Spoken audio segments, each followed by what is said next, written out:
This morning I was reading about Philip going down to Samaria to preach the gospel. And that arose because persecution arose in the church. And it's interesting.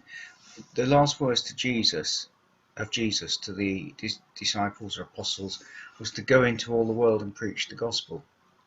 And yet they stayed where they were in Jerusalem, and it took the likes of Philip and later Paul, obviously, to spread the gospel and to take it where it needed to go. And the apostles themselves were very reluctant to leave the safety of Jerusalem. And sometimes I think we can be reluctant to leave the safety of what we know. It's difficult sometimes to come out of our comfort zones, and yet this whole lockdown period has pushed us out of our comfort zones, pushed us to places and in ways that perhaps we wouldn't have chosen to go. I mean, I can think quite simply of all the technology stuff that I've had to learn over the last few weeks, and developing speaking in front of a camera and things like that.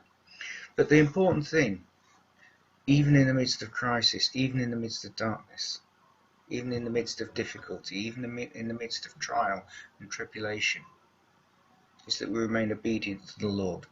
And the Lord's word always to us is go. It doesn't mean we all have to go out and preach the gospel to a foreign nation or to a different people or even to our own town. But that we remain obedient to what the Lord says, that we're doing according to our calling, and that we're fulfilling all that He's given us to do. I pray God's blessing on you today.